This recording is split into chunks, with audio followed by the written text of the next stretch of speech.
지금 찬양 드렸던 혹은 아멘, 주 예수여 오시옵소서 마라나타라고 하는 단어예요. 성경을 보면은 제일 처음 나온 단어가 태초에 하나님이 천지를 창조하셨다. 창조부터 시작되어서 주님이 다시 오실 것을 바라는, 주님이 오시는 것을 사모하는 그런 말씀으로 성경이 끝납니다. 하나님께서 우리를 창조하시고 이 땅에 보내셔서 믿음을 갖게 하시고 잘 믿는 자들은 그 주님이 다시 오시는 날을 소망하며 살아가는 것이 우리 크리스찬들의 정체성입니다. 이것을 우리가 믿고 알기에 그날을 소망하며 주님 빨리 오세요. 주님 언제 오십니까? 주님 만나고 싶어요. 이런 소망을 가지고 우리가 살아가는 겁니다. 저희들은 지금 이 마태복음에 있는 이 예수님의 비유를 지금 배워갑니다. 오늘 이제 세 번째 시간입니다. 첫 시간에는 이 가라지 비유, 가라지를 요즘은 독보리라고 그랬죠. 그 가라지 비유를 배웠고 저번 주에는 밭에 감춘 보화 그리고 값진 진주에 대해서 배웠습니다. 오늘 이 본문 말씀 우리가 잘 아는 내용입니다.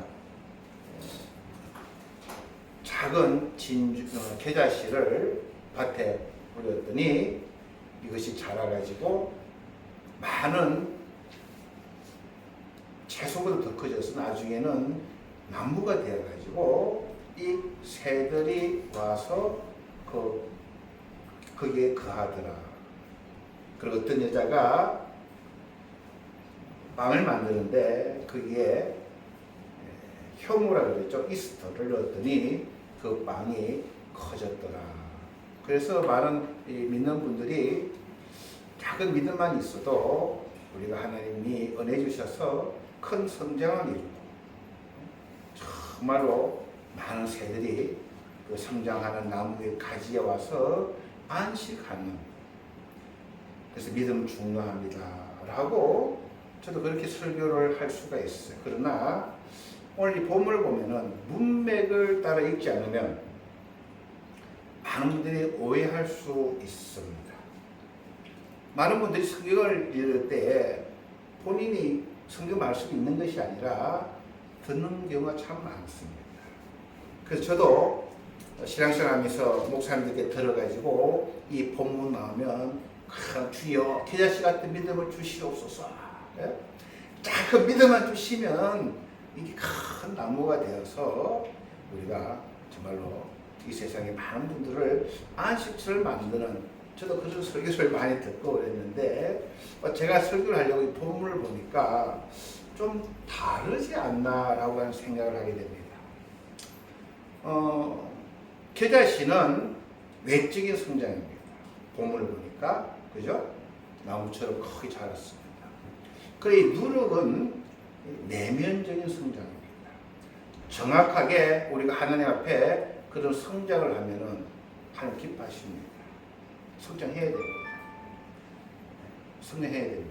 우리는 내면적뿐만 아니라 외면적으로 성장해야 되는데 오늘 본문을 읽으면 우리 주님께서는 이 무리들이 제자들에게 한 것이 아니라 그 주변에 있는 청중들에게 가르치면서 그들이 깨닫지 못하게 하려고 비유로 말씀하셨다 그랬는데 애들도 이 본문을 읽으면 대충 깨닫습니다. 간단하잖아요. 겨자씨를 심었더니 그것이 자라가지고 큰 나무가 되었다. 그래서 믿음 가지면 그래 되는갑다. 근데 다 아는데 왜 예수님께서는 이 비유로 말씀하시면서 깨닫지 못하게 하셨을까? 거기서부터 제가 말씀을 준비했습니다. 이 마태복음 13장에는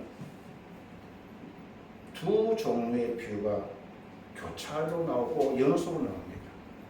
씨 뿌리는 그 비유부터 나옵니다. 농부가 밭에 씨를 뿌렸어요. 근데 씨가 길바닥에 떨어지고 가시덤불에 떨어지고 돌긴데 떨어지고 좋은 밭에 떨어졌다는 거예요. 그랬더니 좋은 밭에 떨어지지 않은 씨는 열매를 맺지 못한다고 하는 그런 내용이 나옵니다. 그리고 두 번째가 뭐냐면 이 독보리 이야기입니다. 주인이 좋은 씨를 자기 밭에 뿌렸는데 좀 자라고 나서 보니까 종들이 보니까 그게 가라지도 함께 자라는 거예요. 그러니까 종들이 뭐라 합니까? 주인이 큰일 났습니다. 좋은 씨를 뿌렸는데 왜 가라지가 나옵니까? 이 독보리를 다 뽑아버릴 거야 하니까 주인이 뭐라고 했어요? 주인이 아니다 놔둬라. 추수 때까지 놔뒀다가 추수할 때에 그것을 내가 좋은 보리는 내 창고에 넣고 독보리는 뽑아서 태워 없애겠다 그러셨어요. 그리고 오늘 이 가라지 겨자씨의 비유입니다. 그리고 누룩의 비유입니다. 이건 뭐냐면 하나님께서 좋은 씨를 뿌렸지만 악한 세력들이 계속해서 하나님 일을 방해한다고 하는 그런 내용을 보여줍니다. 잘 들으셔야 돼요. 그리고 한 또 다른 비유는 보화진주. 보화 저번주에 배웠죠. 예?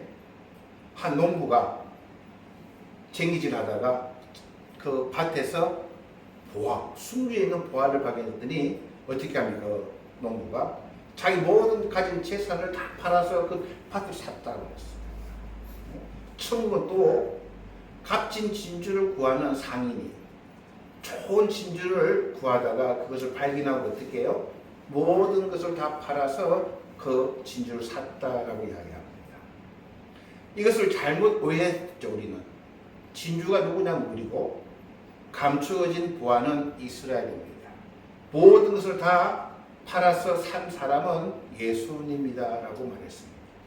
그러니까 이 비유에 보면은 하나님의 하시고자 하는데 악한 세력들이 계속 방해를 하는 거예요. 좋은 씨를 뿌렸더니 악한 적이 와가지고 이 가라지를 뿌려놓고 하나님이 좋은 밭을 내라고 뿌렸더니 사람들의 마음에 악한 것이 길바닥 같은 마음, 돌바닥 같은 마음, 엉큼기가 나는 마음을 사탄이 주고 그 하나님 일은 계속 이어가는데 악한 세력들도 쉬지 않고 하나님 일을 방해하지만 그러나 하나님께서는 하나님이 진주를 만들고 값진 진주를 찾듯이 이 일을 해내겠다고 하는 이 두 가지 비유가 이렇게 같이 가는 내용입니다. 자, 겨자씨 비유로 돌아오겠습니다. 31절 보니까 또 이 비유를 들어 이르시되 천국은 마치 사람이 자기 밭에 갖다 심은 겨자씨 하나를 같다고 했습니다. 이는 모든 씨보다 작은 것이로되 자란 후에는 풀보다 커서 나무가 되며 공중의 새들이 와서 그 가지에 깃들어 있느니라 라고 이야기합니다. 많은 분들이 그냥 읽어버리기 쉽지만 좀 이상한 점이 몇 가지 있습니다. 성경에 보면은 올리브나무나 그리고 포도나무나 무화과나무는 하나님의 축복을 상징하는 나무인데 이 겨자씨 나무는 그렇게 식욕을 돋구는 그 당시에 그렇게 사용되는 그런 나무입니다. 근데 조금 부자연스러워요. 이것은 큰 나무가 된다고 이야기합니다. 채소보다 풀보다 커서 나무가 되고 또 거기에는 새들이 공중의 새들이 와서 그 가지에 안식처가 돼서 새들이 그 나무에 자기 집을 짓고 거한다라고 이야기합니다. 이런 것을 우리가 별로 생각 안 했습니다. 그냥 크면 좋은 거고, 그리고 많은 사람이 그 가지에 와서 쉬는 것도 좋은 거다라고 이해하기 쉽지만 주님이 그렇게 간단하게 이 비유를 하시지 않았어요. 그래서 이 새에 대해서 우리가 잠깐 봐야 됩니다. 마태복음 13장 4절에 보시면 뿌릴새 들어는 길가에 떨어짐에 새들이 와서 먹어버렸다라고 이 새는 누구를 이야기합니까? 악한 자를 이야기합니다. 똑같이 공중의 새들이 와서 그 가지에 깃들이느라 하는 말씀도 악한 마귀의 하수인들이 와서 한다는 이야기입니다. 즉 비유하면은 이 사탄이 하나님의 사역을 공격하여 부자연스럽고 놀라운 그런 지배를 하는 그런 성장한다는 그런 것을 의미하는 이야기입니다. 이것을 알기 위해서는 우리가 데살로니가 후서 2장 3절에서 12절을 잠깐 오늘 말씀을 봐야 됩니다. 자, 읽도록 하겠습니다. 누가 어떻게 하여도 너희가 미혹되지 말라.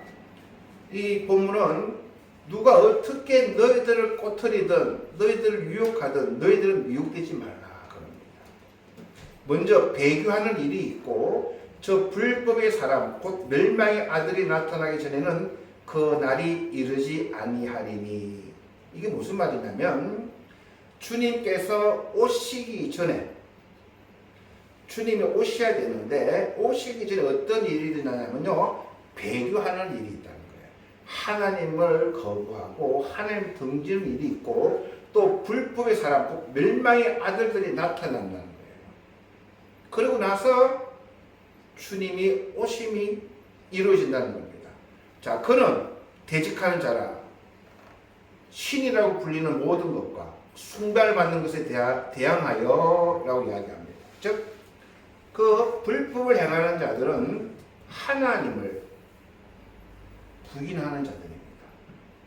그리고 나서 그 자리에 자기를 높이고 하나님의 성전에 앉아 자기를 하나님이라고 내세운다. 이게 언제 있다고요? 종말이 있다는 겁니다. 네? 하나님보다 자기가 더 높다는 거예요. 내가 너희와 함께 있을 때 이 일을 너희에게 말한 것을 기억하지 못하느냐. 사도 바울도 가는 교회마다 종말에 대해서 가르쳤던 거예요. 언제 주님 오십니까? 라고 묻는 사람들이 많다 보니까 이러이러한 일이 있을 것이다.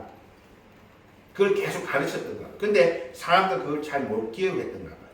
자, 6절에 너희는 지금 그로 하여금 그의 때에 나타나게 하여 막는 것이 있는 것을 아나니. 사탄이 와서 지배하고 하나님을 거역하고 자기가 왕이 될처럼 그런 것을 막는 자가 있다고 합니다. 7절 중요합니다.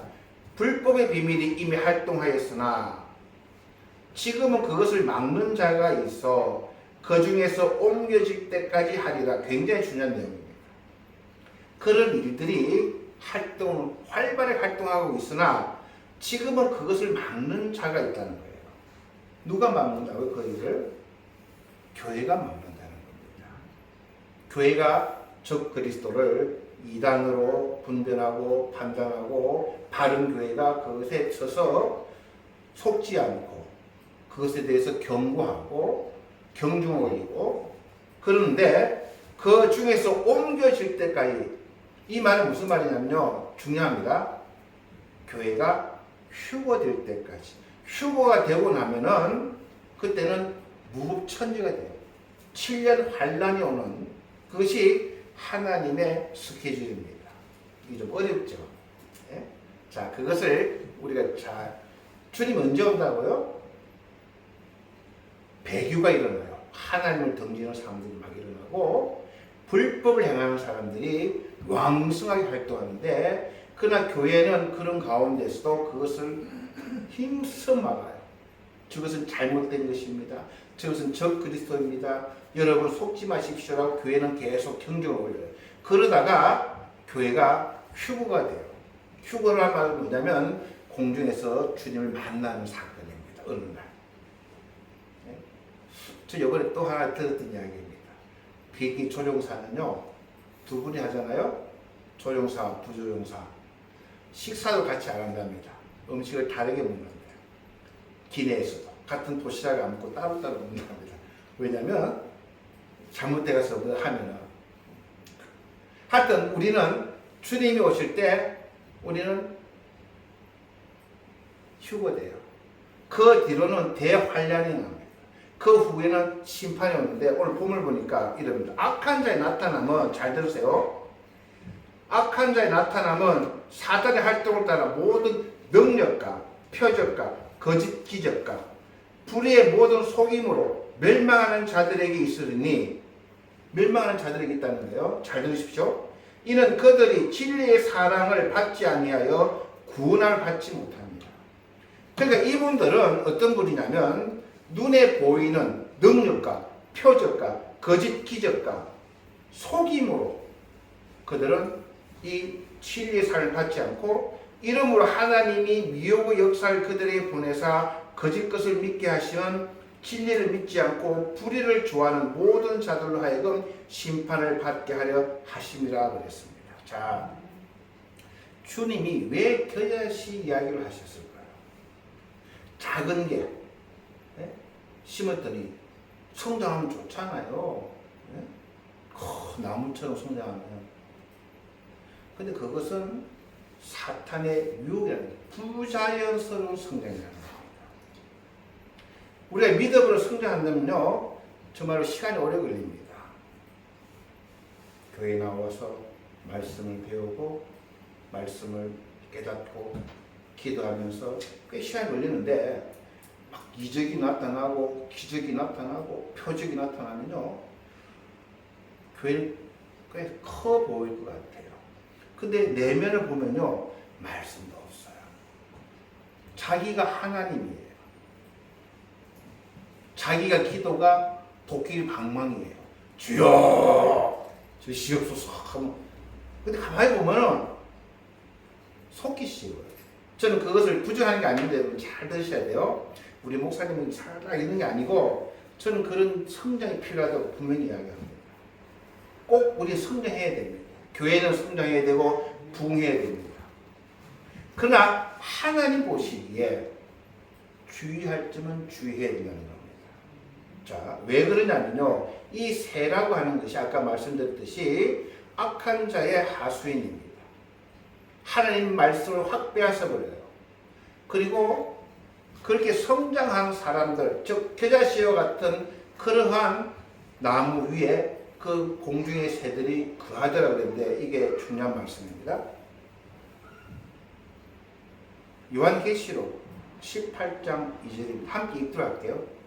시작. 힘찬 음성으로 외쳐 이르되 무너졌도다 무너졌도다 큰 성 바벨론이여, 귀신의 처소와 각종 더러운 영이 모이는 곳과 각종 더럽고 가증한 새들이 모이는 곳이 되었도다 라고 이야기합니다. 그 나무 위에 새들이 모인다는 게 좋은 의미가 아니고 성경에서는 각종 더럽고 가증한 새들이 모이는 곳이 되어버렸다. 심각한 겁니다.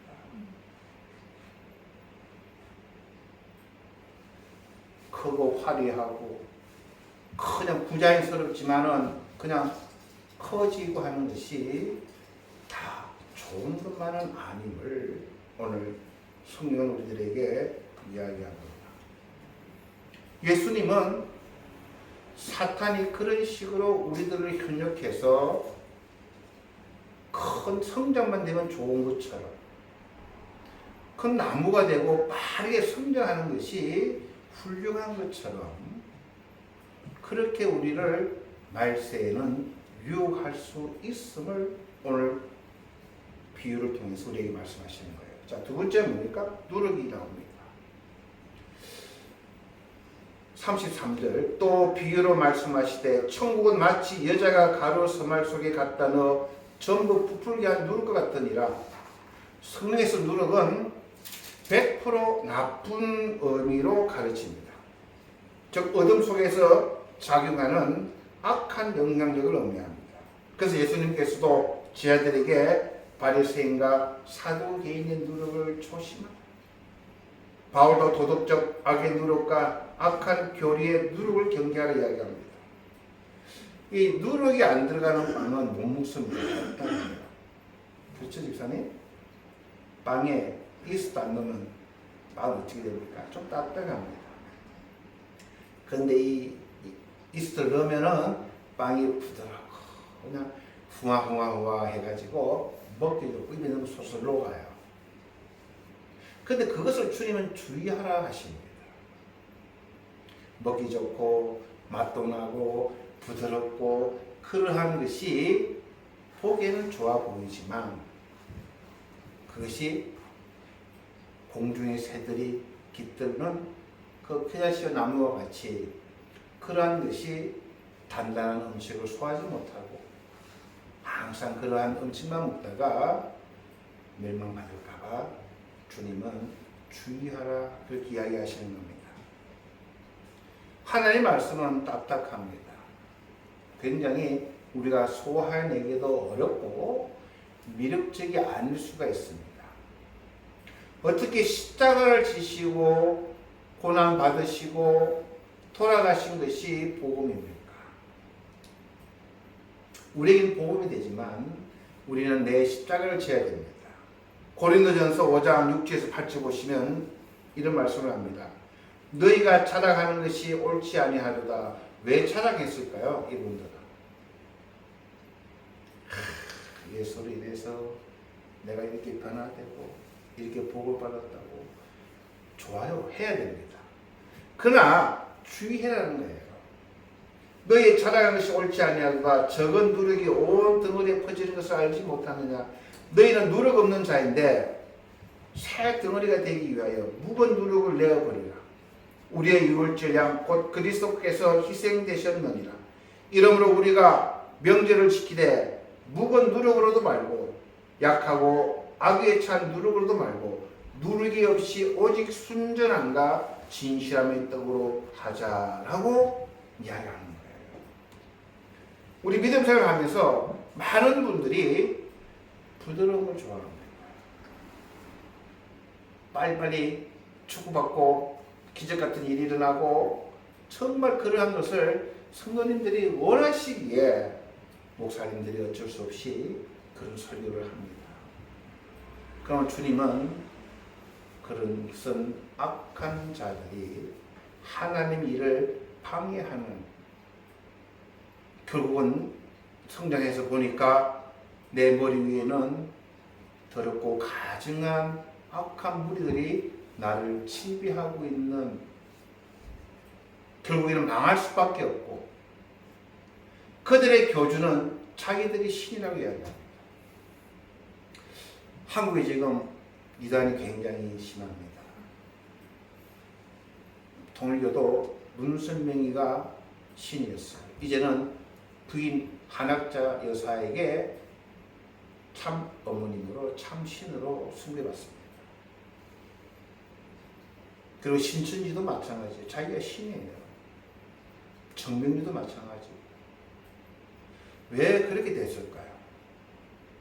그곳은 돈으로 사람을 다 사버립니다. 돈으로 안 하는, 못할 게 없어요. 성도들 모아가지고 돈을 모아서 막 교회가 커집니다.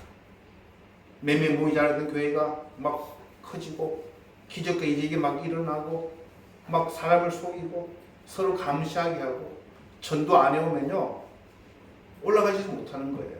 천국에 못 가는 거예요. 그곳의 교리는 전도 안 해오면은 위로 못 올라가는 다단계처럼 되어 있어요.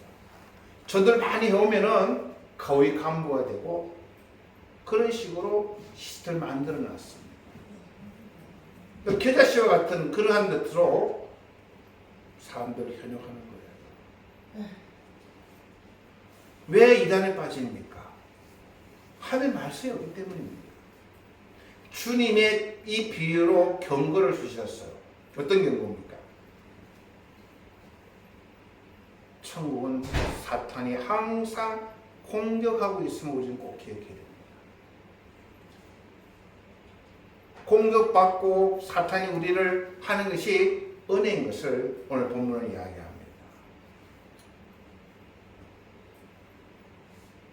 거기서 우리가 어떻게 될까요?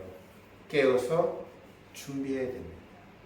참 바른 교회가 무엇인지, 하나님의 은혜가 무엇인지, 복음의 진리가 무엇인지 눈에 보이는 것에 현혹되지 마시고 정확한 기준을 우리는 가지고 있을 때에 주님이 말씀하신 이 비유의 의미를 깨닫는 거예요. 우리는 참으로 하나님의 깊은 뜻을 알고 있는 종교인인가를 묻고 있는 겁니다. 그냥 종교인인가? 하나님의 제자인가? 그러기 위해서 우리가 오늘 본문 말씀을 다시 한번 묵상하며 이 계자씨 같은 믿음이 나쁜 건 아닙니다. 자기가 이를 생각하면 이 본문이 나쁘다 이게 아니에요. 그런 성장도 필요하고 누룩은 조금 안 좋습니다. 그래서 계자씨와 같은 작은 믿음으로 우리가 성장해 가는 것은 참 필요하지만 그것이 내실이 없고 말씀에 서지 않고 잘못된 그런 성장이면 주님 앞에 우리가 설 수 없음을 오늘 예수님은 그래서 못 깨닫는 거예요. 제자들, 무리들을. 나중에 제자에게 주님이 설명해 주시지만 우리는 무리가 되지 마시고 주님의 제자가 되어서 이 본문 말씀을 깊게 묵상하시는 저와 여러분이 되기를 부탁을 드립니다. 잠깐 우리 기도하시겠습니다. 주님 은혜를 감사드립니다. 우리 주님 말씀은 참 깊고 오묘합니다. 때때로 우리가 계자씨 같은 그런 믿음을 부르질 때가 있습니다. 성령을 해야 됩니다. 주님이 기뻐하시고 주님 원하시는 성령을 해야 됩니다. 그러나 오늘 말씀처럼 우리의 성장이 우리의 부흥이 주님 마음에 드는 부흥이 아니고 보여주기식 그리고 불법을 행하는 그런 곳에 저희들이 속지 아니하고 참 부흥이 무엇인지 분명히 알아 주님 앞에 서는 날 칭찬 들을 수 있는 우리가 다 되게 은혜 내려 주시옵소서. 감사드리며 예수님 이름으로 기도합니다. 아멘.